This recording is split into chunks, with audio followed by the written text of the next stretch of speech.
That's what it is. All right, I'd like to call the Law and Government Committee meeting to order. It's 1:32 according to my phone. Can we do a roll call, please? Sager. Here. Wagner. She's saying here, but Flagendrex. her lips are moving. Campbell. Here. Kunkel. Here. Shorten. Here. Altosh. Here. Moving on, can I have a motion to approve the minutes as presented? Motion from Campbell, seconded by Kunkel. Any other comments, discussion, etc.? All those in favor say aye. Aye. All those Aye. opposed? Can you guys take a motion to accept me into the Oh, meeting? I apologize, Kelly, yes. Can I have a motion to allow Ms. Wagner to attend the committee meeting virtually? Mr. Sager, seconded by Ms. Campbell. All those in favor say aye. Aye. Thank you. You're in now for real. Any public comments? No public comments. Any member comments this morning? I'll just note that we are joined by Chairman Bueller as well as County Board Member Meshes. Welcome. Thank you for joining us. We also have the sheriff in the audience as we have its law and government. He's here along with his business administrator, Ms. Salgado. And we also have the Honorable Judge Camille, who is obviously our Chief Justice in the Circuit Court. So welcome. I want Joe and Suzanne, Representative Sosnowski and Ness, to understand who you have in the audience here as well. So thank you very much for showing interest level. Appreciate it. Moving on, there is no new business, legislative update. So we went by seniority, which means that Representative Sosnowski, you're kind of first. And what we thought we would do, so you understand, is we just wanted to say hello and establish kind of that relationship between our legislators and the Law and Government Committee, find out what you're working on, can we be helpful? And then we later in this meeting will be reviewing our legislative priorities and hopefully sending a positive recommendation on to the board for their approval. And once that is completed, we then will provide you with our legislative agenda so you can reference that. Okay? Yeah, that's great. I apologize. I can't get my camera up and working for some reason. It says to click camera in the Omnibar, but I don't even know what an Omnibar is. It's like I haven't used Microsoft Teams before, so I'm not sure what's going on. So I apologize. You can't see my face, but I am here. No issues whatsoever. Do you want to kind of, well, you know what? I apologize. I'm going to go around the room and have everyone introduce themselves so you know who actually is sitting here and what position. So Chairman, may I start with you, please? Mike Bueller, County Board Chairman. Teresa Mashes, District 1, County Board Member. Ryan Sager, County Board, District 7. Mike Shorten, County Board, District 4. Matt Kunkel, District 1. Carolyn Campbell, District 3. And we also have members, our sheriff is in the audience as well as you heard earlier, Honorable Camille. We also have Representative Weber and Representative Ness on the screen. And our other committee member, Ms. Wagner, is also online, attending the meeting virtually. So I'm going to give you the floor. Can you kind of maybe give us your assessment of what happened during session, things that you think will happen going forward, and maybe your legislative agenda? And I think we have a couple things we want to share with you while everybody is listening. Yeah, that sounds wonderful, and I'll keep it somewhat brief because I want to leave time for questions and comment, and certainly very interested in hearing your agenda items for the upcoming session. But I appreciate all that you do, local elected officials, being on the ground day to day, dealing with budget challenges and mandates from the state and working through those while serving constituents. You are all doing yeoman's work, and we appreciate all that you do. I'll just talk from maybe just a general standpoint on a little bit maybe what I'm expecting from this upcoming session, and then, like I said, I'm very open to covering whatever topics and going through any detailed questions that you may have. But we'll be starting our legislative session coming up next Wednesday. So now, all legislators, both sides of the aisle, House and Senate, are introducing bills or having bills researched and drafted and submitting them. And, that January 15th date kind of kicks off our spring session. So it'll be fairly light in January because, this first month we're really working on the bills and drafting and looking at what potential legislation we're going to officially file. And then the bulk of the session begins in February. Just from an overall standpoint, I would expect this to be a somewhat quieter session than prior year, and especially with the prior lame duck session. It's an election year, of course, both federally and statewide, with all House seats up. So typically we have a little bit lighter of a session agenda because of that. I think there'll be a lot more focus on just financial matters in our FY24 budget, or I'm sorry, FY25 budget that we'll need to put together before the May deadline. We're definitely going to have some challenges as we've seen. COVID relief from the federal government is trickling off, and that will cause some dramatic decreases, in obviously revenue that's coming in. We have increases in, asks, of course, across the board from, all of the major state departments, from state police to human services, et cetera, as well as our universities and community colleges, as well as just the annual things that you deal with, obviously, with cost of doing business, the cost of maintaining roads and building roads. Everything's going up with inflation, so that'll pile on some additional challenges. So I say that, in summary, as far as the budget, it's, I think it'll be fairly lean. I wouldn't expect any surprise revenues to come in. With some of the expenditures we're realizing that were prior unforecast in regards to migrant costs. The governor has shifted about $160 million over to that. That's in addition to about $600 million that's going to non-Illinois resident health care. Those costs are being somewhat limited because they're stopping enrollment. But if that program opens up again, that could cause increased budget pressures. As well as, just the other things. So I think that's going to be really a big challenge, in both chambers and working with the governor is what do we do with the budget this year. In regards to general policy, I would foresee, some items, definitely coming up. But, again, as we've seen historically with election years, a lot of those hot button ticket items may be kicked off towards post-election, maybe a lame duck session late December, early January as we head into 25.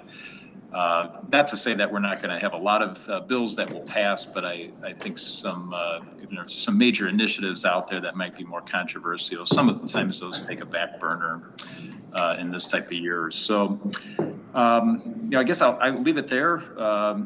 Somewhat general overview, but again, happy to get into the weeds and talk more detail on any items that you would like to.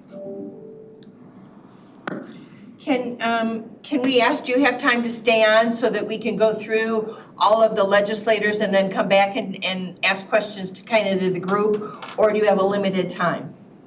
Oh, I'm here at your convenience. So I've blocked off an hour or so whatever you need. Okay, perfect. If that's okay, then the next legislator up would be Representative Weber. Are you still here, Tom? Thank you. There you are.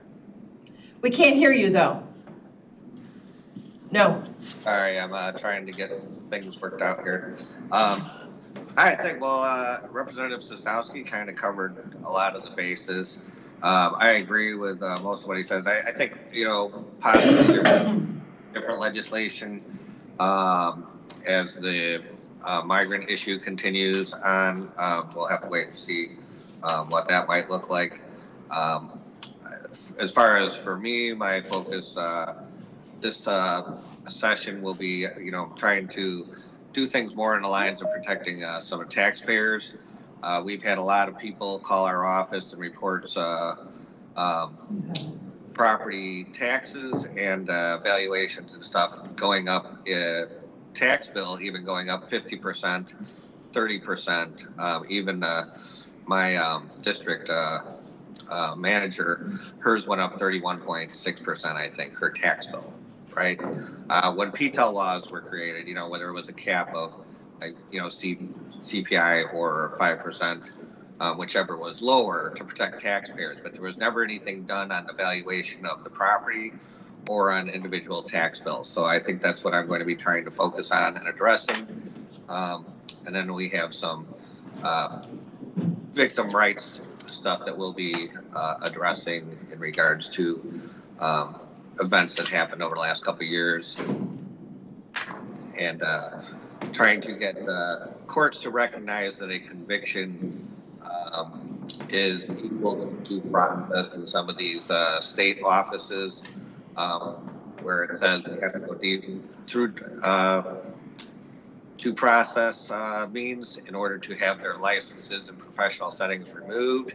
That doesn't make any sense when they've been convicted in a court of law. So trying to address some of those issues. And I only bring that up because we're in Law and Judicial Committee. So, and that was in regards to a massage therapist who had violated a woman, was convicted in a court of law, and 7 months later still licensed in the state of Illinois. So we're trying to address those issues and fix some problems that exist there. Appreciate that. Otherwise, so I will leave it at that. So thank you. And then Ms. Ness, Representative Ness, excuse me. Good afternoon. Thank you, Chairwoman Altoff. It's nice to see everybody. I'm glad to be here today and always look forward to this meeting. And I did get a chance to look over some of your legislative priorities as well, and I was glad to have a chance to see that. I think it's really helpful, and I would echo what my colleagues have both said. It's helpful to know what's going on locally so that we can then advocate and help lend that support at the state level. So that's been a commitment of mine since I took office and continues to be. In listening to the other two reps, and I might have a little bit of a different perspective about session and what things looked like and where I think we're going, at least this upcoming session. One thing I think that we're going to see a lot of as a priority, the governor did announce a couple months ago about his Birth to 3, wanting to create a new state agency to address some of the learning gaps and really to strengthen our entire system when it comes to getting children ready, identifying issues before they hit the school age years so that they're really set up for success. And I know that that's an important focus. And along those lines is daycare. So I've met regularly with daycare providers in McHenry County to address both the shortage of space, which we have a shortage and a decline even before the pandemic, as well as a shortage of staff and people going into the field. So there are some things being done to improve that, but that's something that I think there's going to be more focus on, especially with the governor's wanting to do a program through the Birth to 3. I just saw Representative Reich walk into the room, so glad to see him, because one of the bills I'm filing is a bill that I actually came to me through working with foster parents who have expressed a number of concerns with us. In fact, we held a town hall together last year. So the bill would prioritize placements for children who come back into the system, who have been in the system before, maybe were placed with a foster home where they did very well. For whatever reason, they're returned, and that doesn't work out in returning to their families. They are then placed back in the system. This would create priority placement to that foster home where that child came from and did well. So to try to minimize some of the trauma that happens when children are removed from their homes and then removed from homes where they were doing well. So I'm working on that with the Cook County Guardian Ad Litem Public Defender Group, and we'll be filing that next week. So beyond that, I have a couple of other measures I'm interested in. I share Representative Weber's focus on the property taxes and some of what we've been seeing with that. I had run a bill for, I didn't run the bill, but I pushed for a property tax, senior property tax freeze, raising the cap on that. And so we're hoping to fix that this spring before tax bills become due. So those are a couple of things I'm working on and very interested in hearing from your committee. Thanks for having me today. Great, thank you. And yes, Representative Reich is going to get extra points for actually being here in person. Just saying. So Representative Reich, your timing couldn't be better. We've heard from Representative Sosnowski, Representative Weber, Representative Ness. You're up, sir. What we'd like to know is kind of your feeling on what happened during session, what you think the new session is going to look like, and then any of your legislative priorities that you need us perhaps to help support or just be interested in and have knowledge of. Well, first of all, those three have got the brains not to go out and drive today. I, on the other hand, figured I'm close enough. Last legislative session, there were some things that I, wasn't happy about, and I think I made myself plain on them.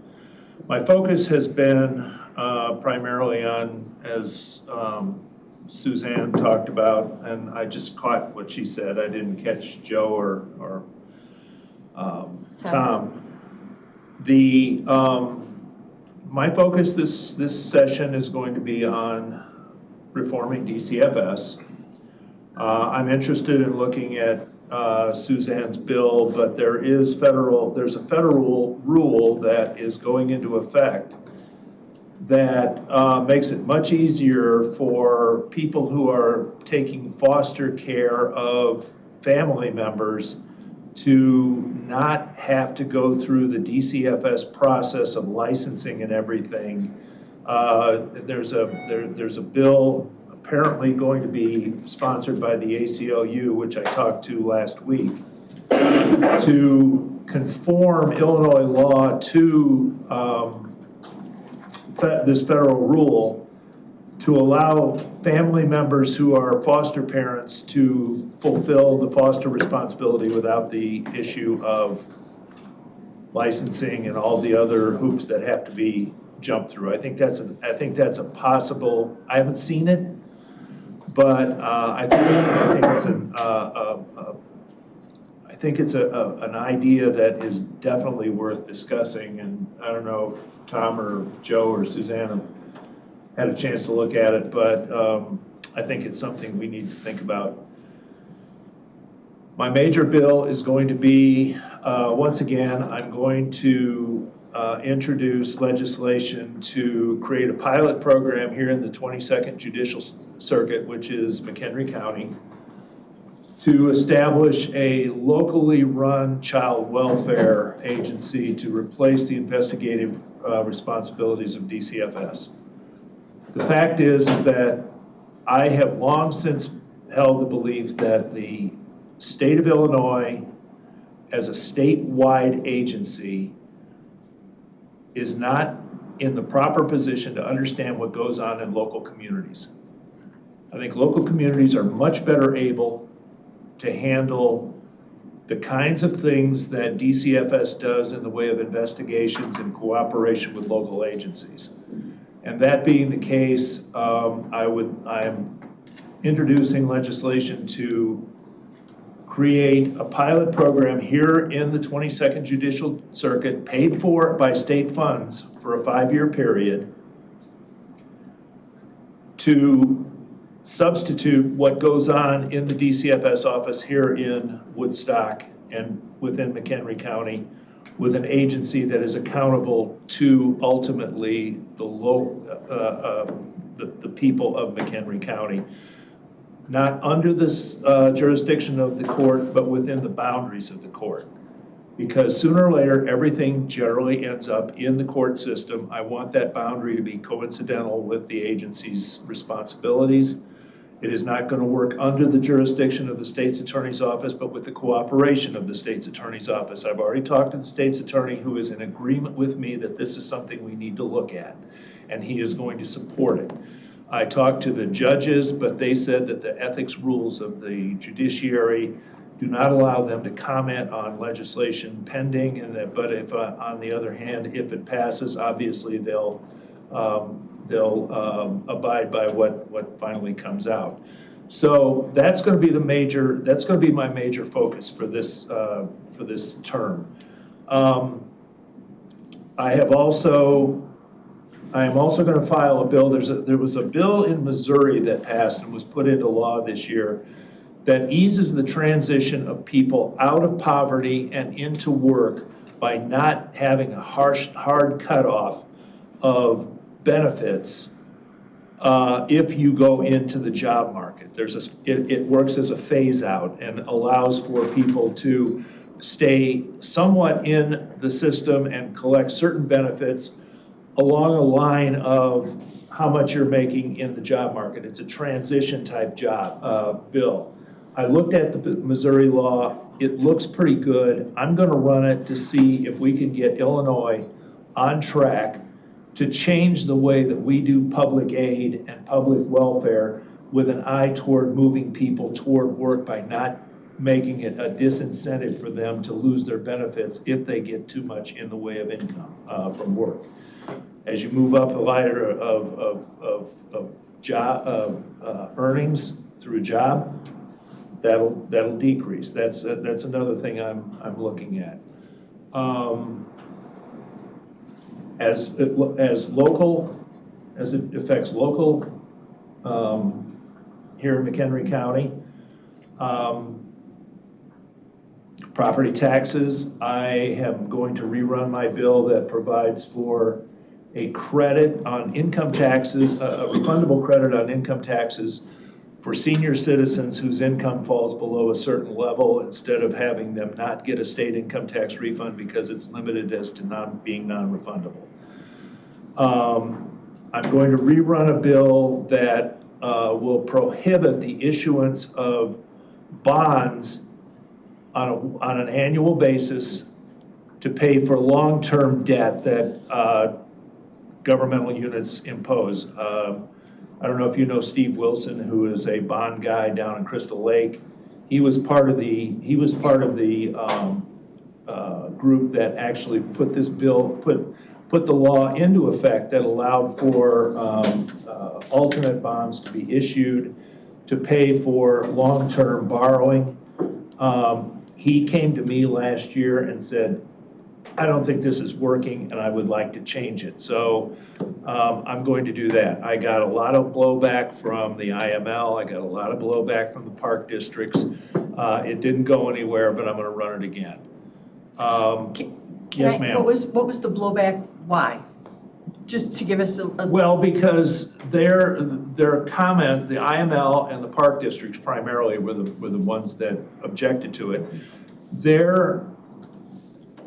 And part of my bill is you can go to referendum and allow for this establishment of this bonding authority, but under the current law, you don't have to go to referendum to establish to give permission for this bonding these alternate bonds to be issued. What we want to do is we want to give the folks in the district the ability to understand that, okay, we're gonna go out and borrow $100 million for a park. It's a big number, and but it's going to be paid for out of these alternate bonds, which the taxpayers have no idea. It's a bonding authority that goes every year. I'm sure you're aware of it. That is allowed every year without going to the taxpayers to say, should we be doing this? This is going to be something where the taxpayers are going to be fully informed as to how these large borrowings are going to be paid for, and have a right to say something about whether or not they want every year jurisdictions to be issuing these alternate bonds in order to pay what is otherwise a long-term debt. I think that's only fair. So we're going to rerun that. Property taxes. What other property? I'm filing a bill to conform the exemption amount, the assessment amount, the assessment amount exemption on exemptions for property taxes with that which is in Cook County, because our taxes, our residential property taxes, are much higher than they are in Cook County. I don't care what anybody says. So there's that. I'm trying to conform our assessments, allowing for higher assessment levels to give a higher exemption to conform with what is in Cook County, which we passed a couple years ago, but excluded the collar counties.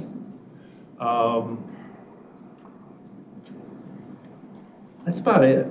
That's a pretty full plate.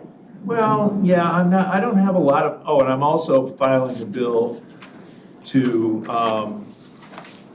repeal, this is just poking in the eye, but I'm gonna do it anyway, to repeal the law that was passed to prohibit crisis pregnancy centers from doing their job. I thought it was unconstitutional at the time. The Attorney General has agreed that he will never enforce this law. I don't think we ought to have laws on the books that are unenforceable, so I'm going to move to have that bill repealed. DCFS is the big thing that I'm working on, and DCFS is where I want to plant my flag. So anybody who has concerns about Sheriff, you're going to be part of this. You're going to be part of this process. The state's attorney's office is going to be part of the process, and so are our agencies like the CAC, our CASAs. They're all going to be part of that conversation, but I want them speaking on an equal footing. I think we have a better opportunity here to do what we know is best for the people of our own community. I mean, Sheriff, your guys know who is and is not at risk in this county. I mean, you see it all the time. Teachers, they see it all the time. First responders, they see it all the time. I don't think it works for those types of observations to be made and not have a local agency that doesn't have the authority to investigate those kind of things. I don't think it belongs exclusively within the bounds, within the purview of the police departments. I don't think that's your job. You are part of you're part of the process, but it's not your primary responsibility. But what I think is if we have a local agency within the boundaries of the judicial circuit that is tasked with doing the things that DCFS tries to do, but here's the deal. DCFS is more interested in checking boxes and covering its own ass than it is by doing something to do something for the abused and neglected children of the state of Illinois. I want to show them that we can do that here. I want to show them here that we can create a platform where those kinds of things that have happened in this county and have happened statewide won't happen again. That's where I'm planting my flag. Yes, And I would just ask, seeing as how we had legislation in the past that focused in only on McHenry County, and we did everything we could and ultimately went to court to have that legislation repealed, that again, I appreciate you've done it in the past. I'm assuming you will continue to do it moving forward. But again, to work with the people of McHenry County so we can all say that we support that legislation and we're not going to have a repeat of going back and saying, oh no, he didn't speak for us. So absolutely. I appreciate that. You know, I'm open to any questions from anybody as to my intent, how I intend this to be brought into place. I mean, this isn't something that's going to get dumped on the county or on the judicial circuit.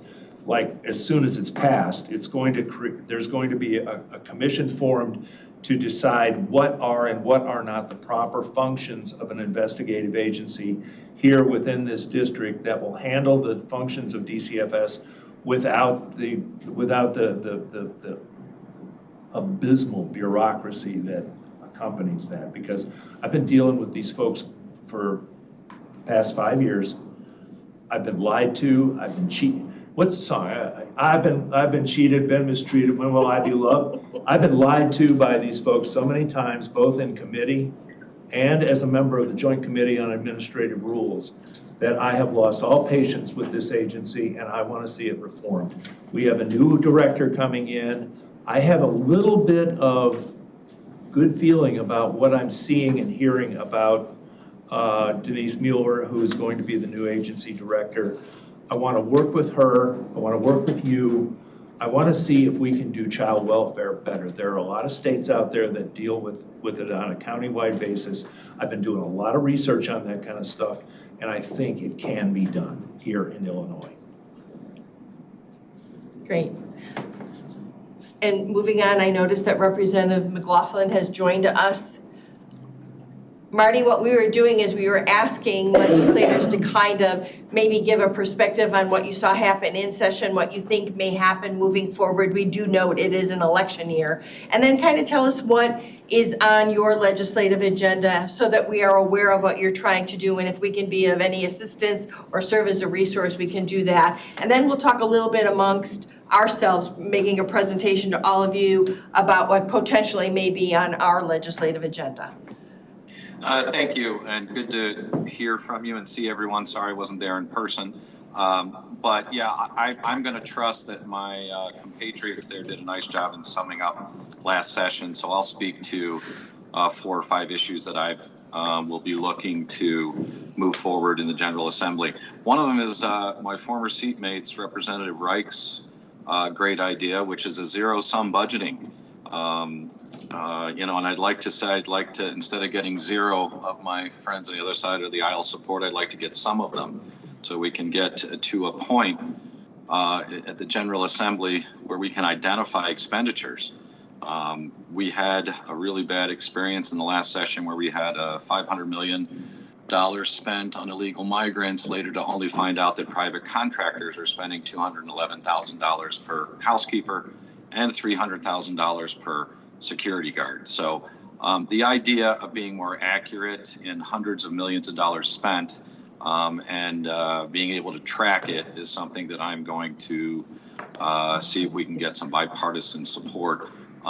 When you're spending $1.2 billion on illegal migrants and we don't know who the contractors are and who's made these decisions to pay people hundreds of thousands of dollars, well above prevailing wage, I hope my friends in private labor will be as interested as I am in tracking down how this malfeasance of taxpayer money can be better explained and be more transparent for our members. A second thing I'm going to work on is came from the field up here in the 52nd District, daycare centers. I've been talking with a number of daycare center associations regarding safety measures. And I've got a bill that's been drafted, but I'm working with, again, associations to see if we can structure something that increases safety measures at daycare centers similar to what occurs at nursing homes, so that you'll see that being discussed and hopefully brought forward this session. One of the great things that's happened there in the last 3 years for counties particularly is these design build bills, which have come forward. I believe 3 have now come forward and passed. In my 3 years down there, I was involved in one of them, and these are great ideas that reduces construction costs at the county level, which is good for the taxpayer. We don't hear much about it, but this is a bipartisan win for taxpayers, and the structure's been approved. And as many of you know, once a structure's been approved, I'm looking to apply it in as many places as government as possible. The fourth thing is witness slip bill tracking. This didn't see the light of day. But as you know, Pam and others, when you have a bill in Springfield and you want to chime in as someone from the public, good luck tracking that, because we have shell bills that go from the House to the Senate so that the public has to multiple times send in their witness slip. And this to me is really a way to disenfranchise the voters, not just the voters, disenfranchise the public from either support of a bill or a position or a rejection of. And so, a good example is we'll have a bill on the board that says it has to do with cemeteries, and it's really about property taxes, and the witness slips have all been removed once it has been a gut and replaced. This is internal government BS that needs to be straightened out so that the public has some input to their representation. So I'm going to look to do that, see if we can get that moved in the House. And the final thing is a color guard team option, and this idea came from a 90-year-old chaplain, Willard Fruits, Korean War vet, that said he would love to see something where our schools have an option to participate in basic color guard training for all schools, and this would be determined by the local districts. I was heartened to see it pass out of the House with over 100 votes, but it died in the Senate. So I'd like to bring that forward again for consideration. Other than that, I'll sit back and listen, but looking forward to anything that the county needs. Obviously, all of us are more than willing to assist in any way. And we want to assure you too that many of those ideas that you have in legislative initiatives will be of interest to us. Again, obviously the pilot program, but we're here to serve as a resource. And before I actually turn it over, I wanted Chairman Bueller to start and kind of explain to all of you what we're doing with regard to a referendum question. I wanted to say thank you to Representative Sosnowski for his efforts with the Road and Bridge Fund and additional funds. So thank you, Joe, for kind of taking leadership on that.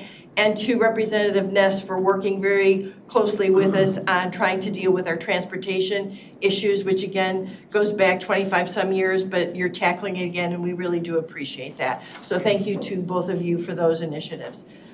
Chairman Bueller, would you like to give our legislators a little bit of background on what we're attempting to do with our referendum question, which again is just for your information, but I think you need to know about this. So. Sure. Our mental health board in McHenry County has been funded by property taxes since I believe it's 1967 or so when it was approved by referendum.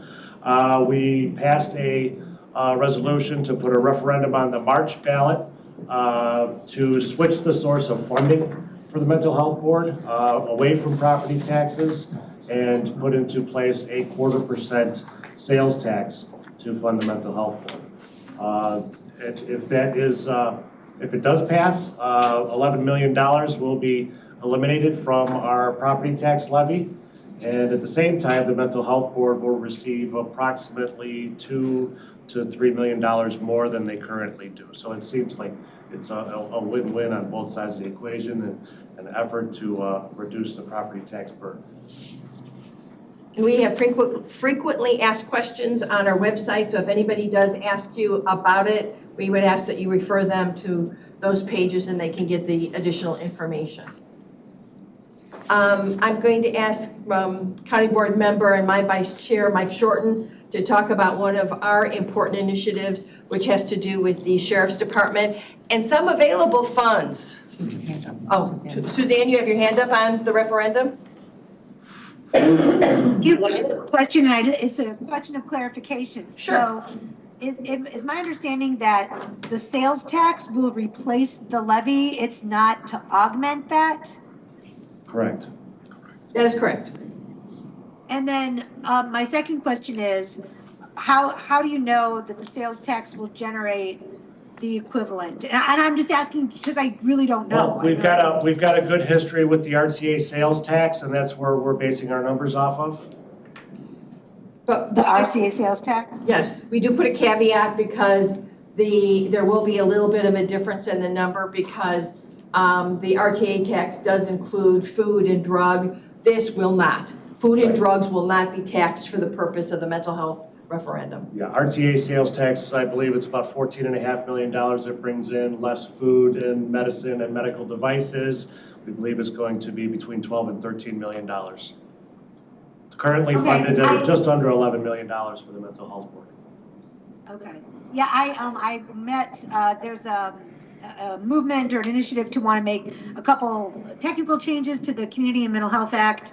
So I met last week with some 708 board members from other parts of the state. They are watching McHenry County because Winnebago County has that as well, but because it's pretty new, there's not, I think that's where I'm kind of looking at it and want to make sure that we don't end up having a situation where there's less funds available. Property taxes, while I know it's hard that we do so much from it, one of the reasons is because it's a stable source, but I appreciate that explanation. I will check out the FAQ. Thank you.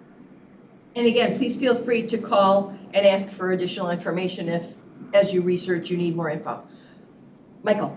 Thank you. Mr. Shorten. And I'm going to acknowledge that the sheriff is in the room, and I'm going to talk a little bit about the McHenry County Sheriff's Police Social Worker Program, which I think initially started underneath Sheriff Prim and then continued under your watch, and actually launched in June of 2022. In May of 2022, the General Assembly created the co-responder pilot program, which from what I understand was kind of modeled off of what we've done here in McHenry County. And within that pilot program, the law stated that police departments in East St. Louis, Peoria, Springfield, and Waukegan shall develop a co-responder unit, and allocated, I think it was $10 million worth of funds. 9.6 million of those which have been allocated to those four previously stated municipalities. What we're asking for from our county is to have that additional $400,000 that hasn't been allocated to be steered into our program, which has really been kind of a boilerplate for these types of police social worker programs. I think it's very innovative, and it's something that we'd appreciate the assistance with. It's one of our high priorities. I'm also going to continue on and ask Board Member Sagar to talk a little bit about our initiative for enhanced representation and service and regional transit, specifically in response to the report that was done for the General Assembly with regard to the RTA. As you know, or maybe don't know, Board Member Sagar serves on the RTA as a McHenry County representative, so he's extraordinarily familiar with this. Mr. Sagar, please. Thank you, Chair. First off, I just want to say that I have a great deal of respect and appreciation for the representation that you all do for us. You work strongly collaboratively, and we are grateful for that work down in Springfield. I also want to thank you for your participation today and your efforts to continue to work with us as a county government, and also with all of our other local units of government and the county council of government. So I'm grateful for those efforts that you all put forth. I'd like to just address the concerns about the proposals, actually the options, which have been identified by CMAP for the efforts with regards to the transit system. I'm going to use the term renewal, and I use that specifically because I think that this is going to help to provide us a greater opportunity for funding and certainly efficiencies. But I do know that CMAP has identified in their set of options for the legislature to consider as we move forward here, several options for revenue sources, and they've kind of pared that down to about 8 different options. There actually were a few more options that were put out there, and some of the commentary has been, well, those options are going to provide such a minimal amount of revenue that it's not worth us really taking a look at. I would say, and frankly, I will speak on behalf of the RTA board, I think that we all believe very firmly that indeed all available revenue options need to be strongly considered by the legislature in order to be able to move us forward. Everyone has heard that we're looking at a $730 million fiscal cliff in 2025, but there are opportunities for us to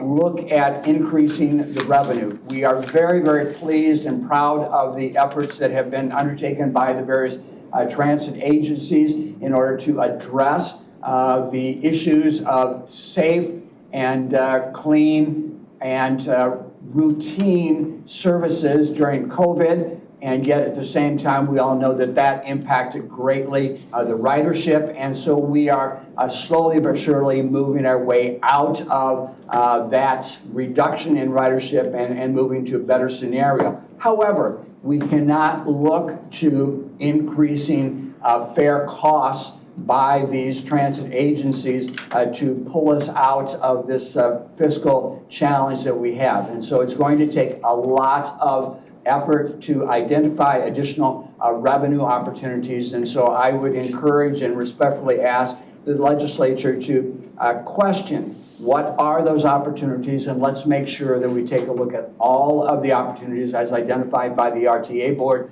and not just focus on those options which have been identified by CMAP. So that's kind of the first thing, and please be aware that the RTA board, as well as the Transit Service Agency boards, are more than welcome to sit down and talk to legislators about the options and the opportunities that are indeed available to address the fiscal challenges that we know exist. The second aspect of that is that we also know that the recommendation has been made for us to look at a couple of options with regards to the governance structure, and we appreciate that. I don't think there's anything wrong with taking a look at how we might more efficiently and effectively do the job, but we are concerned about two different things, because the recommendations have been to basically continue the way the governance structure is today, except provide the RTA with a greater degree of authority over the transit service agencies when it comes to identifying the priority expenditures, especially with regards to capital improvements, and additionally to make sure that we are being able to promote improvements and change in terms of efficiency. So giving RTA board more authority in that regard, which honestly is the thing that we are all promoting from the RTA board. We think that that is going to provide us with a greater opportunity for efficiencies as well as oversight. The other option, which has been provided and encouraged by some, and I'm going to bluntly say by the county board chair in Cook County, to kind of eliminate all, if you will, of the service board governance units or boards of directors, and go to one unified board that will be responsible not only for financial oversights and capital improvements, but all of the administrative responsibilities on behalf of all transit agencies right now. And I truly believe, and the RTA board truly believes, that that's just too much to be asking any single unit to cover. But more specifically, the concerns rest with two different areas. The first and primary effort is that we would be concerned that there will not be an adequate amount of representation by the collar counties, because we certainly know that Cook County and City of Chicago have a huge amount of representation and influence in that representation, but we still have to make sure that we are having a voice, as it were, from all of the collar counties. And we have a great deal of concern that that might be reduced.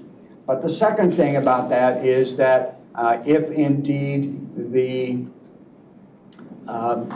governor has a chance to just appoint all of the representatives, or appoint those in combination with Cook County chair and the City of Chicago's mayor, then that is going to kind of, again, politically impact the efforts, and that doesn't provide the type of representation that we really believe that we need from our collar counties. The second aspect, and perhaps more significant, is the fact that right now, McHenry County, for example, is a net donor to transit systems. We are not receiving the same degree or the same amounts, or frankly, the needs which we have from the transit services in our area and in our communities. And so we want to avoid a situation where there is one single board which is then going to start to determine how the finances are distributed to the collar counties, and do so to the point where all of a sudden our residents, our local governments, then are faced with greater costs associated with covering the excessive amount of cost and debt which is owed by the CTA or the Chicago Transit Authority.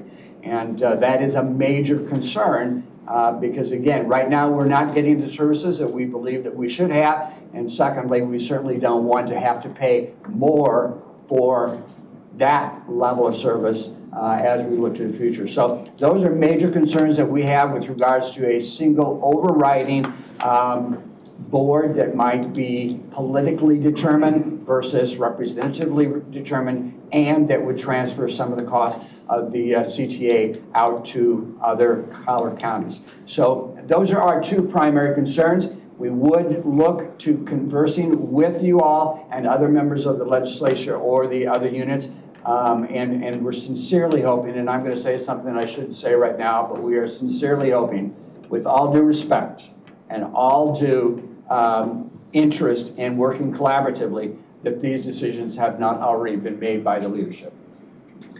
And we will share with you that we know your Will County representatives will share this same perspective. Will County was the only county that spoke up in sync with McHenry with regard to these issues. So you might want to talk to some of your friends from that Will area as well. Just note that.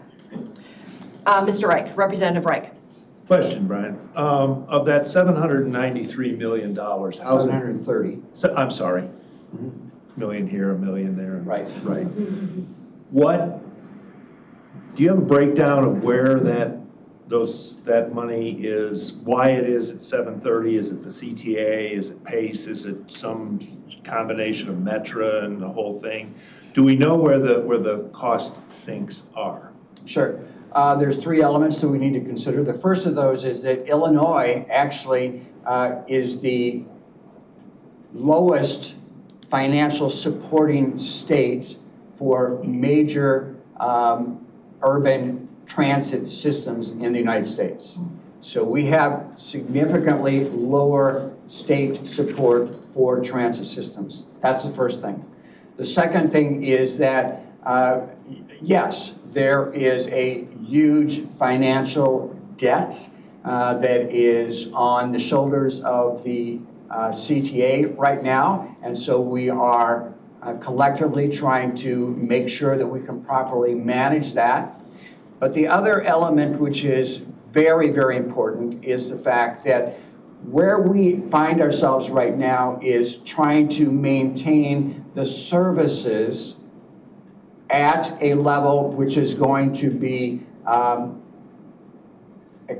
possible with our riders without having to increase overly the amount of fares which are required.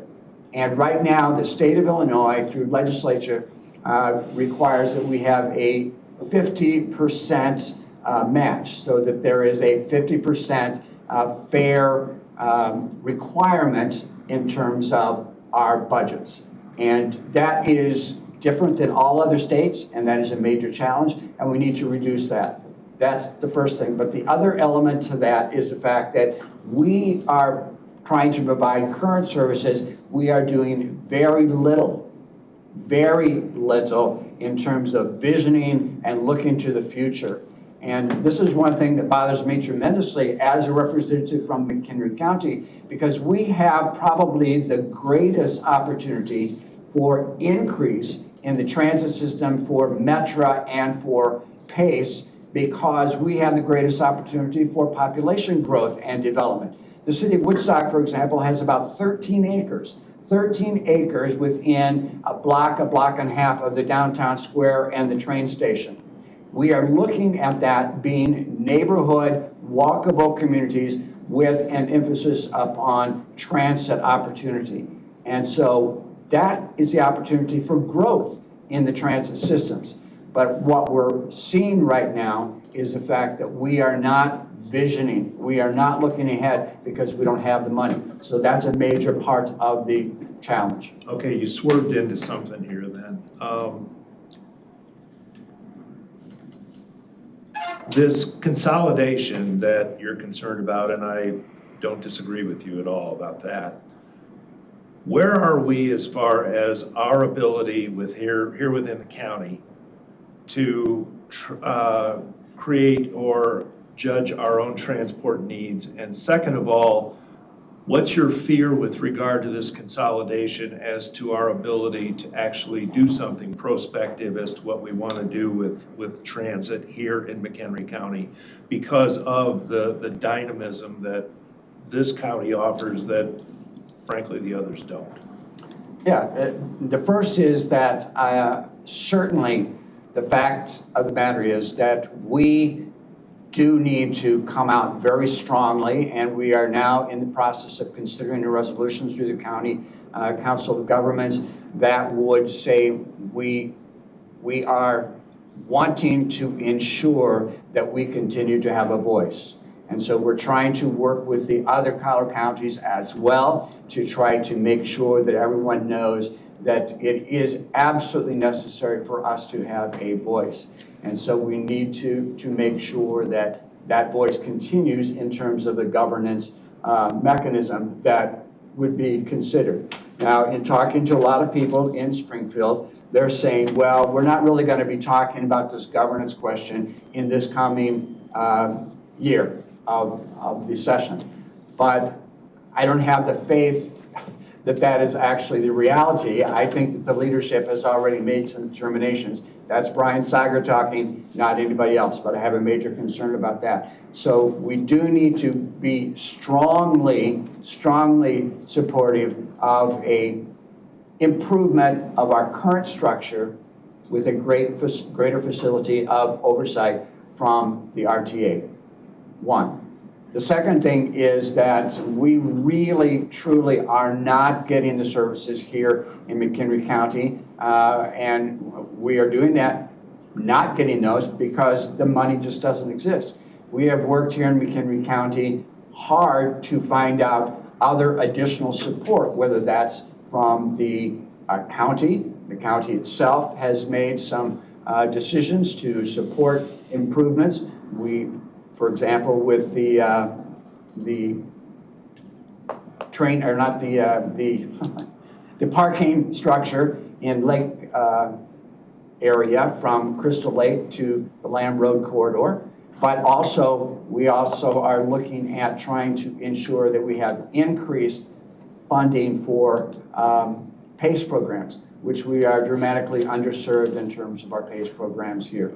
And the county is coming up with additional options to try to support and bring through other possibilities, whether that is with Uber or other transit opportunities. So we have huge needs that are simply not being met because the finances are not there. Thank you. And moving on, I'd like to look at Board Member Campbell and ask her to address the solar and wind concerns that the County Board has expressed. Okay, so it's probably been very clear that the County Board has been less than happy that our authority in terms of citing solar and wind facilities was removed. I think most understand that the impetus for bringing forward that legislation was that there were maybe some counties that were using zoning as a way to impede placement of solar and wind. Unfortunately, here in the county, we had been very successful at this, and prior to the law, we had over 30 plus permits that had been approved. They were following we followed the LaSalle factors, all the requirements that we have for conditional uses, very robust stormwater management ordinances, guidelines and everything else. And so we feel that we were already performing this function very well, and I'm very frustrated that that authority was removed. So anyway, we would appreciate any support in getting that authority back. We feel like we understand what our needs are. We certainly appreciate the need to have solar and wind, although I don't know of many places for wind here in the county, but at least some options for green energy as part of a total solution towards reducing our carbon footprint. But I think that we believe that we understand where these facilities are best suited here in the county, and having community input is also very important. So we would like support in that area. And specifically too, with regard to our concerns about decommissioning, after the 20 years or 25 years, who ultimately is responsible for the materials and whatever potentially might be left. So that's an issue for us as well. Right, because what we had was we had actually had 150% of decommissioning was required even though it will be reviewed every 10 years, and that's part of the AMA report or requirement anyway. But now it's down to 100%. And so the concern is maybe making sure, even though it will be reviewed every 10 years and adjusted, there is that concern that the money is not there when the time comes. Is this something that can be bonded? They do bond it, yes. They do bond it? Yes. But it's limited But now lower rate. at 100%. In McHenry County, we always had it at 150, just because you don't know what the costs are gonna be Right. 10 years from now. So we had that little bit of, and that was taken away from us. And I think we had setback requirements that Yes. were more restrictive so that we had fewer issues really regarding people being upset about this being in their backyard, right? Yeah, that one on There was more, Fleming and Road being, Yes. we had more buffering, we had the setbacks and everything else. So there was more that we were doing. And I'm turning now to Board Member Kunkel, who's gonna talk a little bit about the EV concerns. Yeah, they give me the Monitor. easy one so I don't come off the chain because our power was usurped on the solar. Our power we're afraid is going to be usurped on our Metra. So we're a little nervous of slowly losing all authority here. But I'll not digress too far there. EVs, although I've enjoyed driving mine for free, we have to find a way in this county. We took a bite of the apple of the fuel tax for the first time in a long time here and didn't like it, but we have to catch up. We'd like that to be a one-time anomaly, but through the state, we have to figure out a way to charge a road use tax on these EVs and even the hybrids. Those of us driving them are driving for free, paying nothing towards the upkeep and the maintenance and the improvements of these roads, bridges, and everything. There has to be a mechanism or something made for this. Don't know where that goes. that's why they invented the word schadenfreude. My attitude on this whole thing is everything I'm reading leads to the inescapable conclusion that we are much further away from this EV paradise that they seem to think we're moving toward than we actually are. That goes without saying, yes. And without imposing costs upon those people who are driving electric vehicles now, it's going to get even worse before the bottom falls out of the EV market. Rental car companies cannot get rid of EVs when they are done with the lease. Europe is having a hell of a time most cars are bought in Europe on lease, and when those leases expire, and they're starting to do that, those cars are sitting on lots and not going anywhere. We don't have the charging facilities and the fact that we're putting the cart before the horse, so to speak, at no cost, as you just said, does not give people the understanding of what this stuff really costs. And, I think your points need to be stated more plainly and more loudly than just right here, because this is something that we jumped into without any real honest to God thought of where we were going to end up. And from what I'm seeing, EVs are not being rented by people going to Hertz and Avis and those places. EVs cannot be sold by them when the leases run out.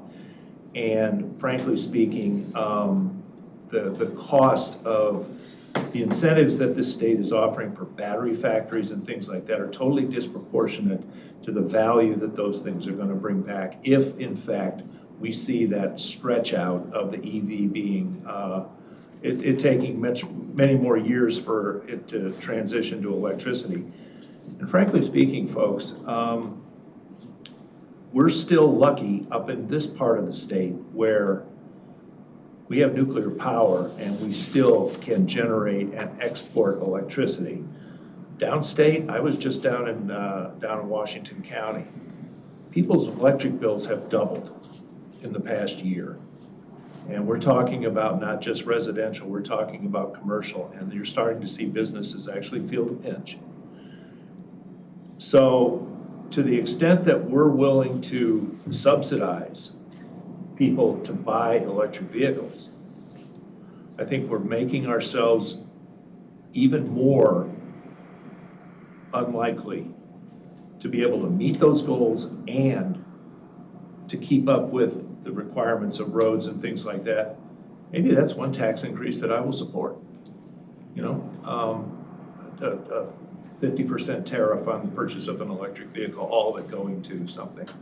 And on top of that, you've got Tesla, Rivian, and all these countries now are being undercut by cheap Chinese electric vehicles that are being sold in Europe at discounted costs. And that is, we're talking about imposing tariffs on imported Chinese electric vehicles. Okay, that's fine. Where's that money gonna go?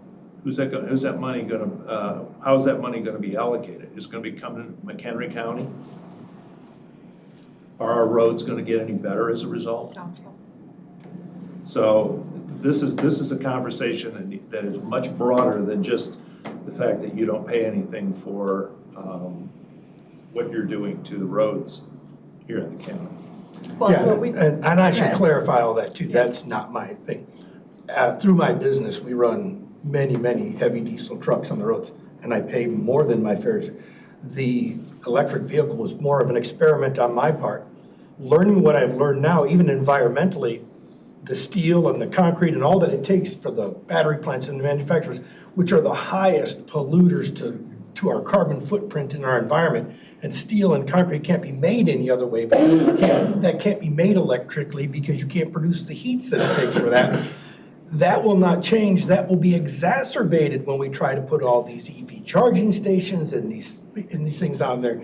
So it's, you know, it's like the corn for gasoline, ethanol. It's another thing we've subsidized. The government has subsidized that. And yes, I took advantage of Elon Musk dropping the price of the car 21%, and the income tax credit on top of that. It made the car more affordable to buy, but I don't think it's worthwhile for neither the environment nor a long-term solution for us in the future. And going back beyond that, the requirements that the state gives units of government to ensure that our fleets move to electric vehicles, and that we are required then to provide all of the supporting infrastructure. I mean, I would just ask all of you to be cognizant of that, because that is using taxpayer dollars to support something that, you know, obviously isn't bringing in additional revenue for all of us.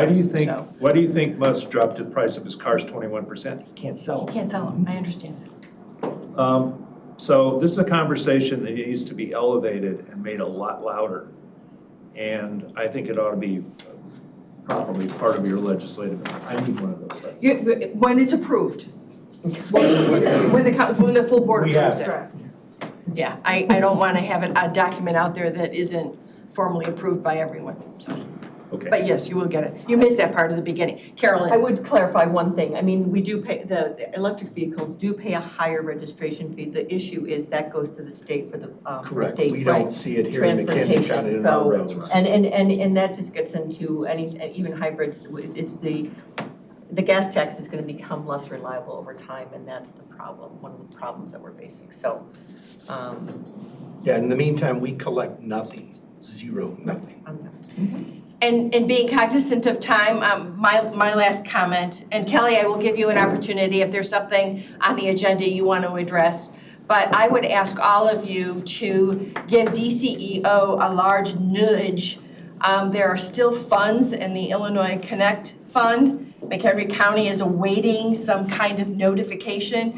We have large swaths of areas in McHenry County that have people that we give laptops to in school and get them from work, but have no availability of connecting to the internet. It was an issue during COVID for kids at school, and it remains one, particularly in a county that's very agriculturally based.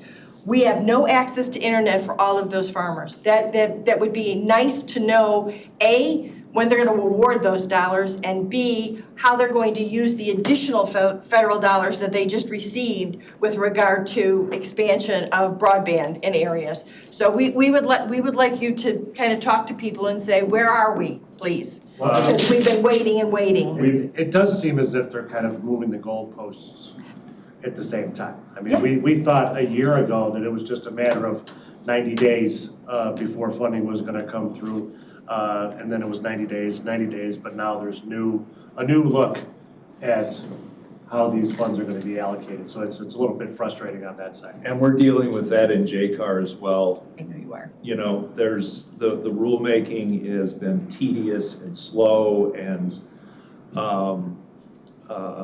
you know, frankly speaking, my whole thing is if they ever get broadband out on Rose Farm Road, I know the problem has been solved. Because I've got a constituent who is always in my ear about the fact that he doesn't have internet connection out there. But the reality is that, yeah, we've been asking those questions. I know that Suzanne, Tom, and Joe are asking the same questions to the same people, and we're getting the same answers. And they're basically, like Mike said, they seem to be moving the goalposts on when that money is going to be actually allocated and to whom.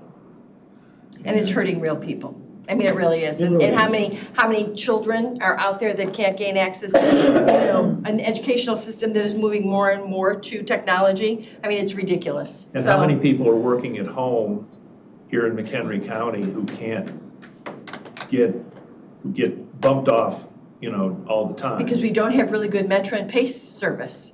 I'm tying it all together. I've been taking the train, Brian. I've been very happy with it. Thank you.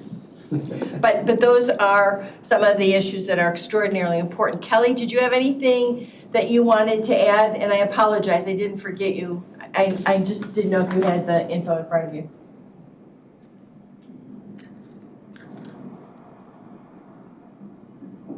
Sorry, things are, so no, I've been listening. Thank you. You guys have addressed most of my concerns.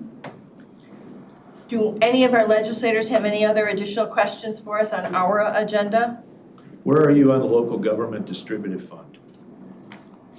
I believe where we always are, which is please give us more and not less. Okay. Return it to prior levels. Do you want to talk a little bit about what McCog has kind of, Brian, I'm looking at you. I will be happy to. I know that for many, many years now, there's been a lot of discussion about the LGDF, local government distributed funds, and the concerns of when those are reduced. And I know all of us would like to have that return to the 10% where it should be. And I know that the legislature has gone up and down on this, and I have a great deal of understanding and respect for that. I think that we need to look at it as a broader package, frankly, because we're not only looking at LGDF funds, but we're also looking at the PPRT funds, and we're also looking at the fees associated with the local taxation distributions and the charges that we are facing as units of government for that service, which, frankly, I don't think we should have to be paying. It's the money that belongs to local governments. I can't understand how possibly we can legitimize charging us to provide those funds. It does not make sense. And so all three of those things are a huge issue for all of us. I don't mean to overstep my bounds here, but I don't think that we will ever see a return to the 10% on LGDF. I just don't think that's going to happen. But let's not keep taking money from all these other places as well. Let's look at the package, the totality of LGDF funds, PPRT funds, and the fees associated, which I think should be eliminated for providing us the funds that we are owed. So those are. And you might want to look at the formula for the PPRT funds too. They haven't been changed in 50 years. Yeah, that is. Is that in your package? Yes, it is. And there's a full, and if you want, I have lots of research on that. Pam, can I just add 2 minutes, Marty. 1 minute or less? Oh, Marty, yeah, I'm sorry, I apologize. Yeah, guys, let's stop kidding each other here. I was there 10 years ago as mayor asking as well. This is not meant to be political, but it's just the truth. The state legislature is run by 70% of a single party. If they decided tomorrow to move it back to 10%, they could. And in my 3 short years at the state, we've added over $13.5 billion in spending. So my point is, if you're not going to add it back then, when are you going to add it back? And I've been in those conference rooms, listened to state representatives and senators, and watched them all pander to you guys when you come down there and tell you they're going to help you, and then they don't. It strictly comes down to the fact that the majority party does not want to return it. And it's basically as simple as that. And so when we try to make it a more complex thing, it's not. They've added billions in spending in 3 years and decided to short shrift the local communities. It's as simple as that. So if I offended anyone, that's okay, because it's the truth. And I'm getting a little tired of listening to my contemporaries make all these promises. And then at 4 a.m, a bill comes out with no increase or a 0.012% increase. And everyone pats themselves on the back while we get stuck at the local level with paying for pensions for police and fire and the rest of it. It's just another tax increase to the local levying authorities. So I'm going to be a little harsh on that because it deserves to be said. So just ask your representatives where they stand on that issue, because I am 100% for moving back to 10 and not capitulating to anything less. So I've been saying this while mayor, I'll say it as state rep. When I'm out of office, I'll say it as well. So I just want to make sure everybody knows where not only I stand, but where the game is being played, and it's being played as a political cudgel against local community and levying bodies, and I think it needs to end. And we will continue to advocate for a higher level of LGDF. I mean, that will be our goal as well. We understand. Anybody else have any closing comments? Anybody on the committee or even in the audience have any additional questions for our legislators?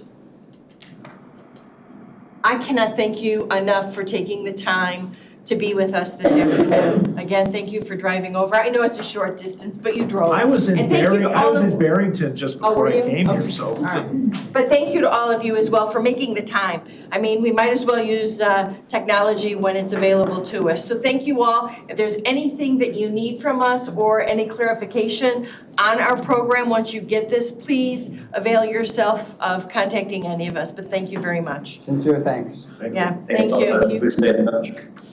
Yeah, squeaky wheels. You can stay if you want. I want one of those. You know what, would you, we're gonna approve it hopefully on Thursday and we'll get it to you Friday. I really am very concerned about having too many of them when it's a draft. If it gets changed, so yes, I promise you we'll get it to you. We're gonna send it to everybody. All right. So thank you. I was a little cautious even talking about some of the items when it really hasn't yet been officially approved by the committee and or by the board. So thank you for understanding. I have one question. Please. Obviously, Woodstock and Fox River Grove and McHenry and Crystal Lake are dealing with the migrant drop-off thing. Where are we with the countywide response to migrants being dropped off? I'm going to turn it over. Mr. Austin, would you address that, please? Appreciate that. You're right. We have 2 confirmed drops, one in Fox River Grove, one in Woodstock, and suggestion that there was a third in Pingree, although we have no official record of that other than some pictures. But we have been working nonstop. Sheila just got up, Alicia, Scott, myself, our emergency management staff is staying in contact with the municipalities and letting them know that we really want to, focus on transportation, focus on letting those that are being dropped here to finish their journey and get them to the landing zone in downtown. That's what the state wants. That's where the state is consolidating their resources. And I think that's in everyone's best interest, is to help them finish their journey, get them downtown. Is the county going to have, does the county have it within its authority to make any kind of, let's say they're dropped off in Union or, someplace that doesn't have access to immediately to get to Metra and things like that? We have buses. We have, and maybe we should include, I don't know, maybe that's an offline conversation about including our representatives in the email updates that you provide the county board members on what's happening and how that's being addressed. But David, maybe you would want to answer that with regard to the agreement you have with some of the private bus companies? So we have a verbal with them, and it all depends if school in or out with the school bus companies. We didn't have a lot of luck with IEMA. We went to them for help, and they told us no, that there's no assistance from them. And it wasn't just me. DuPage did, Will did, Lake, and Kane. We've all requested, and IEMA has closed the door. They're not involved in helping at all. So it's all on us. I've talked to Pete and Scott, an amazing collaboration among the Collier County EMA coordinators in, supporting each other. I just talked to Dan Eaters over in Lake County, and he said if I need a bus in the middle of the night, he'll help me out, and we'll do the same. So it's on our own. We feel like we're on an island, but working together, we think we can make sure that the people have respite here, and we get them to Chicago where all the resources were consolidated. Well, I for one think that the city of Woodstock went above and beyond in its response to getting these folks through and back onto getting to where they can get some help. Really great. Chief Lee was calling Dave within 20 minutes. Chief Lee was down Crystal Lake and ran up here to take charge of the situation. and get him in there. I have nothing but praise for the way that the city handled that. And one of the reasons it worked well is because David had done such a good job of talking to those municipalities, preparing them for this likelihood. Yeah. And we kind of knew what to do. And can you talk a little bit too about, again, shared services, what we've done, proactively in that regard too? I mean, it's not just talking county to county, but it's McHenry County talking to all the municipalities, talking to our sheriff's department. I mean, everybody is being communicated with, and I think we're handling it and we're on top of it extraordinarily well, to the best of our ability. Okay. Do you mind if I say something real quick? Please, Kelly.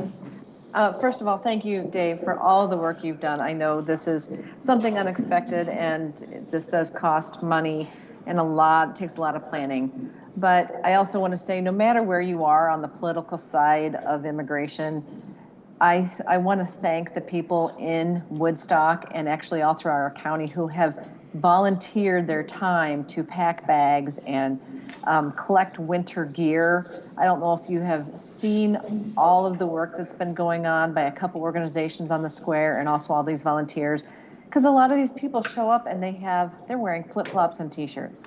So the response from the community to help these people have the correct clothing and stay warm while they're getting back transportation back to the city is great. So I love it how our community has come together to help. Thank you. Nicely stated. Any other questions? Okay, again, thank you very much for all that you do and for being here. Moving on to our routine consent agenda. Does anyone have anything that they would like to remove? Kelly, do you have anything? 7.4, please. Yes, ma'am. Brian? I will support 7.4, but I'm glad that Kelly requested, because I was going to ask Okay. her to be approved just for review. Sure. 6.1. We'll get back to that. Okay, let's get through the consent agenda and get people out. Thank you. Any other items you'd like removed? Otherwise, can I have a motion to approve the consent agenda? Sans 7.4. Mr. Shorten, seconded by Mr. Sager. All those in favor? Aye. All those opposed? Don't we need Excellent. roll call? Oh, there's money. I apologize. Roll call, please. Thank you. Wasn't paying attention.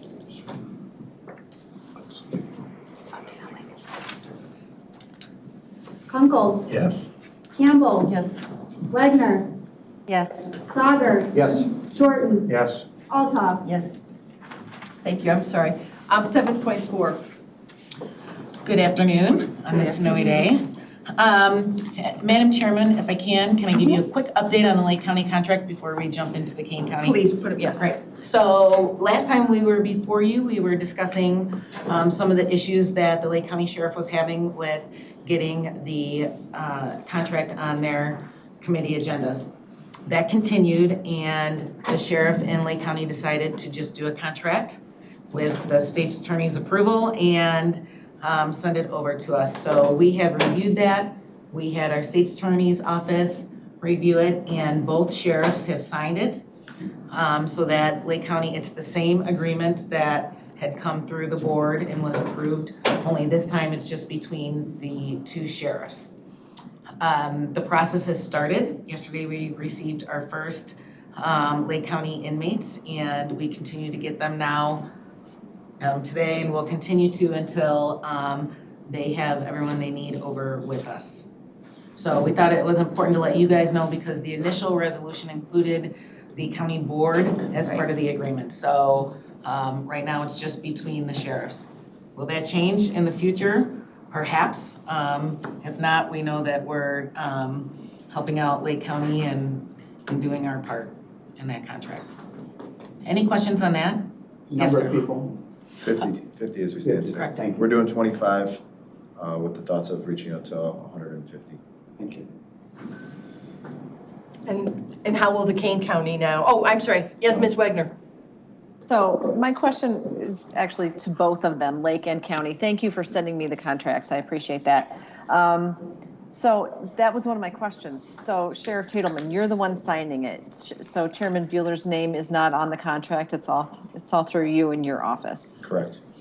Okay. I guess just for protocol reasons, what is the county board's role in approving a contract like that? Is that necessary?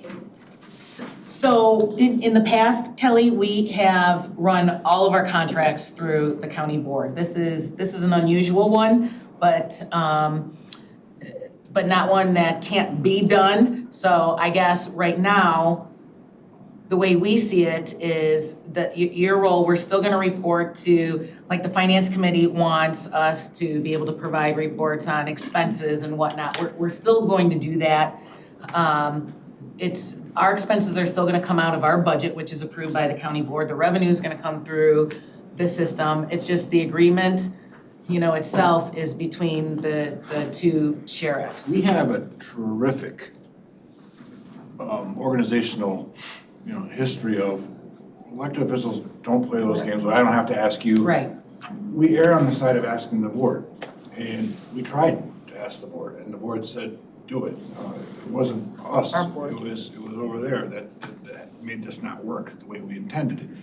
But, that was kind of where we got to this roadblock. Our board stated our intent was to try and help Lake County, but it didn't work out the way we originally intended. But we can work on it. Well, that on top of the language really, other than some words that were really substantive to the contract of what we're trying to do, if that had changed, we would have been, I would assume gone back to the drawing board a little bit with it. But just because of what the contract for us and what it meant to us was the same that was approved by the county board.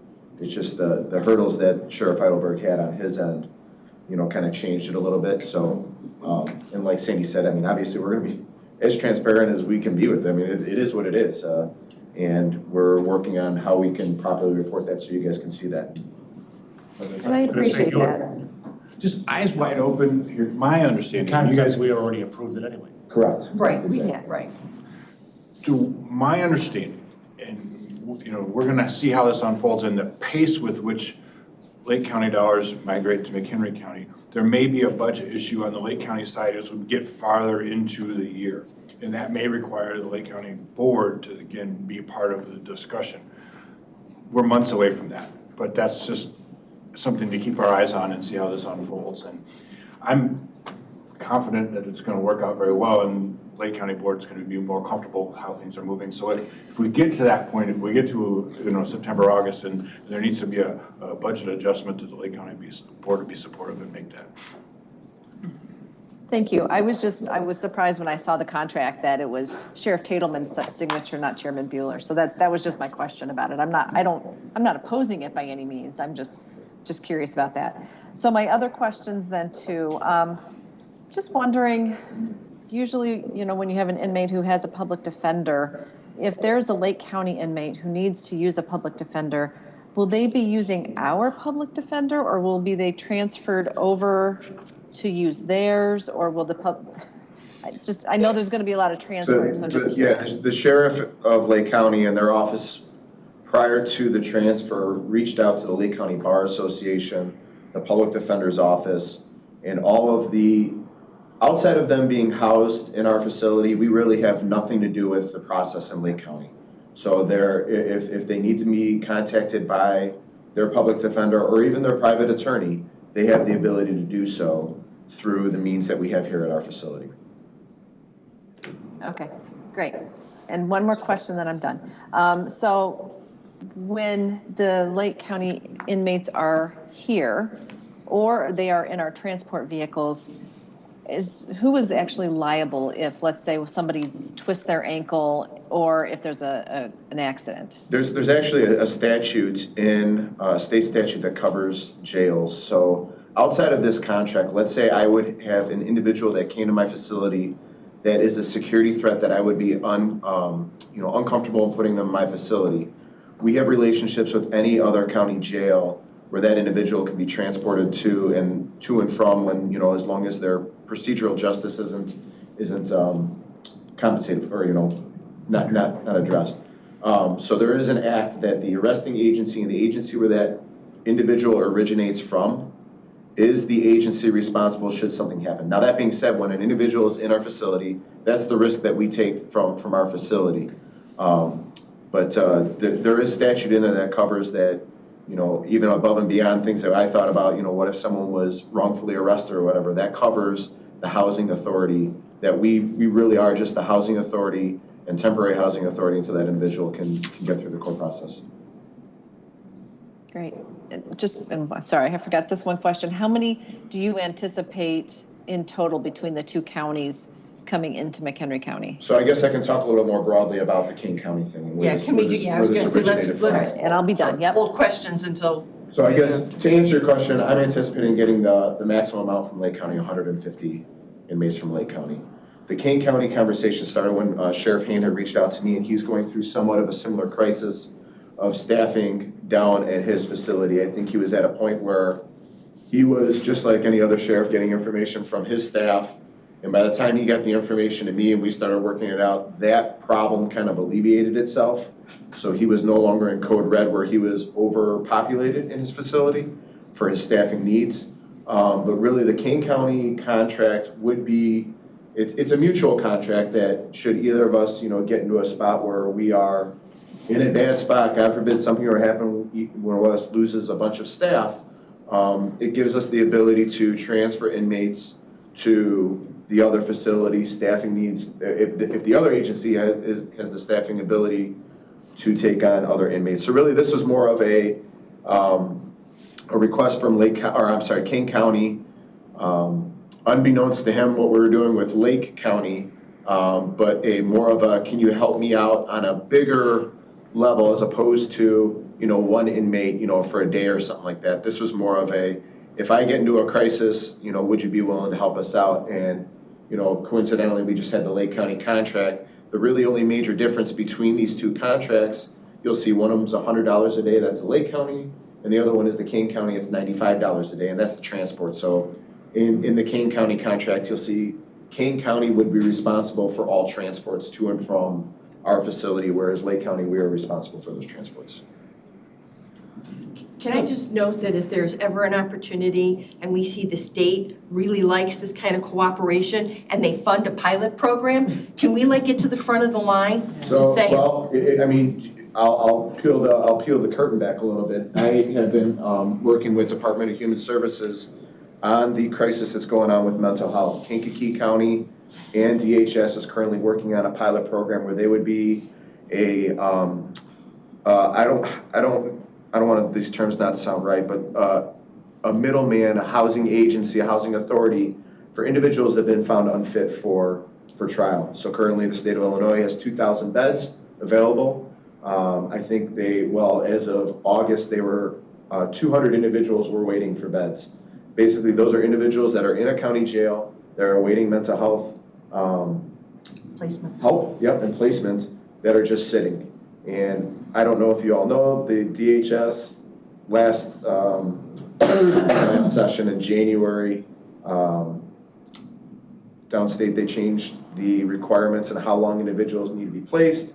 And DHS also has basically a letter that they just say that they are asking for an unlimited amount of extension. So I recognize that being a very, very big problem because we have individuals that are in placement in our facility. So I've had a call from DHS. That's what I'm saying, that to your point, we are working on other solutions that, are mutually beneficial for individuals and in our county, because I think we all agree that don't get me wrong, the money and the income is nice that comes in from this. I'm not gonna lie, that's, you know, there is a benefit, but the opposite end is if I can actually help my fellow sheriffs out with a jail size of 20 people that have a couple guards that aren't properly trained, to have even one individual that's unfit, that individual is rotting in that jail because they're not getting the services they need. I don't think that's fair.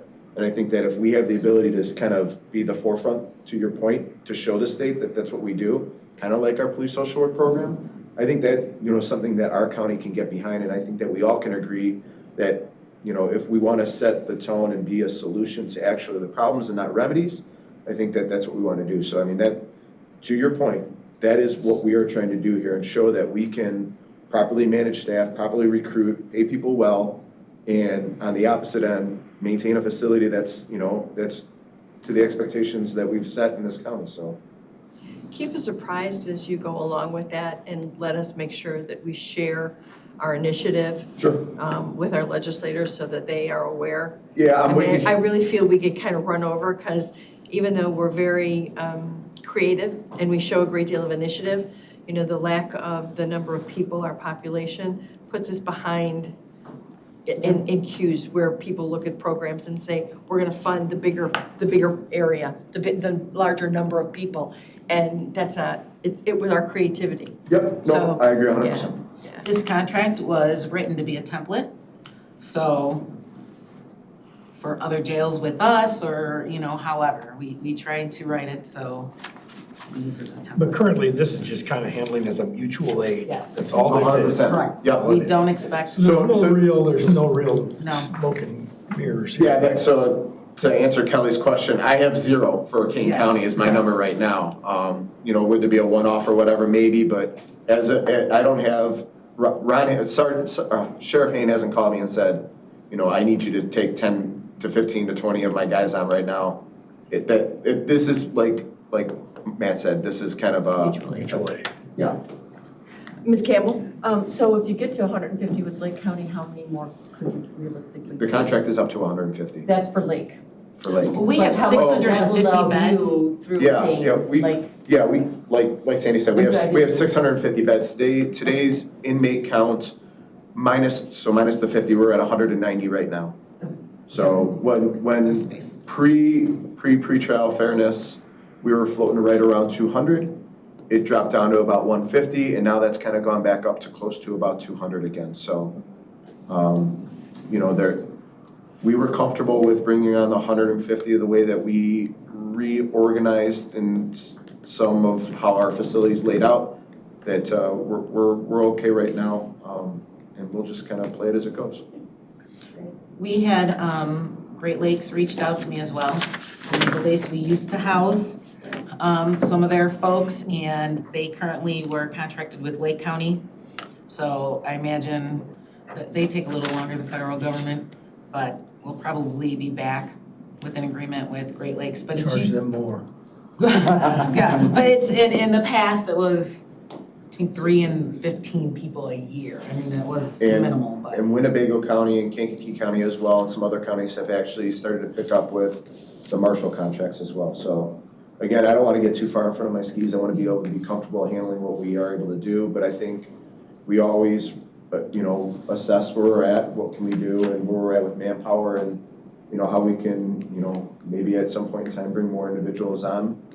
You know, we're open to finding out, but I'm not going to put our staff's health and wellness in front of, you know, bringing an extra dollar to the county. So that's something that we've been pretty transparent about. I don't want to get into a situation that Lake County's gotten in where I'm overpopulated and undermanned, and, you know, got guys burning the candle at both ends on it. But we appreciate your willingness to work with our neighbors and with others to do the right thing. For sure. And I think I speak for everybody, it creates jobs. yes? It does create more jobs too. 100%. It's good all the way around for McHenry County. Any other questions for Ms. Salgado or the sheriff? Thank you very much. Thank you, guys. Can I have a motion then, Mr. Sager, seconded by Mr. Shorten, to approve 7.4, the resolution authorizing McHenry County and the McHenry County Sheriffs to enter into a contract with Kane County and the County Sheriff, blah, blah, blah. Roll call. Wagner, Yes. Sauger, Yes. Campbell, Yes. Kunkel, Yes. Shorten, Yes. Altough. Yes. We have no presentations, we have no old business. Can I ask, and it's not on here, but can I ask, can maybe one of our future meetings include a pretrial update on progress and that, maybe we have one of those? Yeah. So reports, online liquor license, portal update. I am going to turn to Kathy because we all know that you do that. So do you want to give us an update? Yeah, so we were aiming toward having the liquor license renewal process this year go with the new software that we're implementing, where all of our applications were going to be online, all the renewals were going to be online, along with the new fee structure that you guys all approved in the last ordinance. We've been doing some training with the new software, and they don't feel that it's going to be up and go live in time for when I mail out the letters February 1st. So after talking with IT and Chairman Bueller, we decided that we would not do the renewals with the new software this go around, but as soon as the software is up and running, we're gonna go ahead and implement it for the one-day licenses and the raffle and all of that, and work out all of the bugs and the kinks so that come next year's renewals, we're 100% ready to go. We have all the kinks worked out of the new software. That being said, we still are utilizing, the new fee structure that was implemented, and while we encouraged the online applications last year, it wasn't enforced. Now that the online is written into the ordinance, we are going to enforce that all of the applications and renewals be strictly online, and that staff doesn't accept any paper renewals or applications unless there's a disability or something that prevents them from using the computer, that we will, of course, help them out for that. Otherwise, instead of sending out 60 big packets this year of all of the paperwork and accepting it piecemeal, they will receive one letter giving them clear directions on how to apply online, what the new fee structure is, and what the deadlines are, and everything will be done online through our county's portal as it's been available to them, with the one exception of their payment. They will need to mail in their payment or drop that. That's great. I just wanted you guys to be aware, since you were thinking that we were aiming for that to take an effect for the renewals this year, so. But it might be better to do it with the smaller crowd, right? Yeah, to test it out. If there's anything that happens, you got less people to deal with. We That's anticipate good. a lot of kinks Yeah. and things to work out. We just don't want to, especially with the new fee deadline, we don't want anything holding that up on our end and then resulting in a higher fee for them. Because the new program, it will just shut down on that date, and then the new job opens with the higher fee if they're late. So we don't want anything to hinder that. Yeah, good. The report on the Decennial Commission, that's Peter, that's you, yes? Just wanted Yeah. to spend Update. 90 seconds bringing you guys up to speed on this Decennial. All right, go. The state passed a well-intended law to make all appointed bodies that weren't school districts or municipalities or counties have to get together every 10 years and look at how they can act more efficiently. And pretty that simple. There was about a handful of 8 questions that they kind of had to ask themselves. They had to have 3 formal meetings to go through this, and it was a little bit loosey-goosey in terms of what happens if you don't do it, and we're not really sure what happens if I don't do it, but we are accepting those reports now, and we have created this dashboard or webpage. Kathy and Greg Shane kind of put this together, and if you want to take a look at it at your leisure, it's there. And we put some of the half dozen reports we've received. We put some examples on there,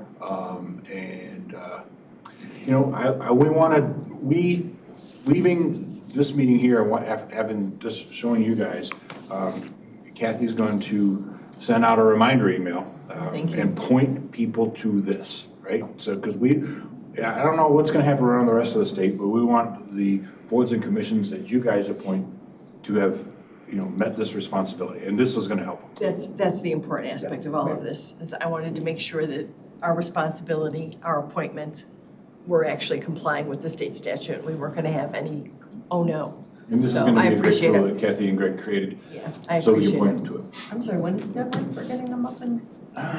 June? It's, yeah, Okay. it's sometime this year. It was like a 12-month, it's sort of, the window opened around June and goes 12 months. Yeah, and as this committee is aware, we have some entities where we appoint people that are struggling. I just want to make sure that they know that we're here and that we can assist them, and if there's an issue, they need to communicate. So this is part of that structure that we're trying to develop. So, But thank you. ultimately, we would see all the townships on here. Yeah, everybody has to, Right. for whatever reason, we're the repository. Right. I was But more we're concerned talking about our the people, People that right? we appoint so that we're Yeah. here as a resource if they need it. is what you're Exactly. saying. And this is a Exactly. good resource for people to use a template if they Right. need to. Precisely. So, we skipped the approval of our legislative update, and I kind of did that on purpose, just to give us ample time. Is there anything that you heard from our legislators that you might want to incorporate into the legislative agenda? Or does anybody want to remove anything or add? While you're thinking about that, I had an offline conversation with Ms. Campbell, and I think her recommendation has valid merit, and I'd like her to kind of address in addition to the little preface. Yeah, and this is really the first page of written text. It's the very first paragraph. And when I went back and read it again, it talks about we continued partnership with federal and state legislators. Going down, it says, currently McHenry County is the sixth most populous county in Illinois. To spur economic growth and expand residential tax base, county board members are committed to assisting and working with our delegation, right? The only thing I thought of, and I was wordsmithing this all since then, and I'm not even sure I've come up with anything. What I'm thinking about is that we talk a great deal, we do it at the Regional Planning Commission, we do it in our meetings with naturally McHenry County, and it's just kind of out there about our support and our identity as an agricultural county, and our natural and cultural resources as being a huge part of not only our identity, but it's a big part of our economy. The agricultural sector of our economy is huge, it always has been. And if there's some kind of wording, what we seem to be focusing on is spurring economic growth and expanding the residential tax base, and we don't have anything specific that we're promoting. It's just that as things come up that would help support our agricultural and natural resources, because we do have a major concern about, do we outgrow our water supply? We want to make sure we're implementing policies that protect our natural resources and our ag communities. So just like, even if it's just spur economic growth, expand residential tax base, and support and preserve, or something like that, our agricultural and natural resources, maybe even throw in cultural, because our cultural heritage is actually pretty big here too. So It is. And it's about who we are. So I think you guys can wordsmith something. better than I can. And I mean, and when you think about it, McHenry County has, I know, I was watching, McHenry County long ago, 1970, committed to a conservation district, not anything else, and we are the largest one out of the 5 in the state of Illinois. I think we need to acknowledge that. So I thought that was a real positive recommendation. And I don't think a formal, but nods of heads that's okay. And then if we can have Alicia kind of wordsmith it, you're better at that than any of us, so if you would do that. Because it's not really identifying a specific thing to Yeah. support, so we're not asking for that. It's just more to identify that that's part of who we are. Any other comments, suggestions?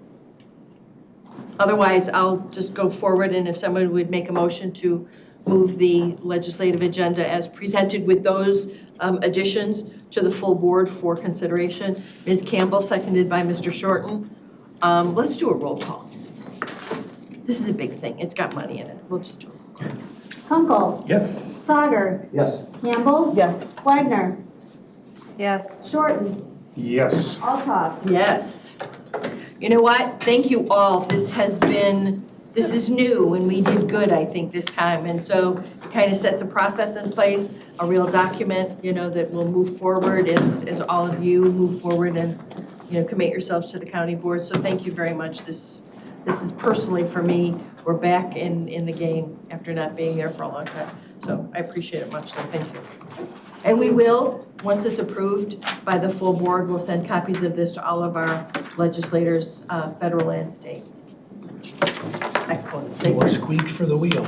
I will take there being no executive session necessary, a motion to adjourn.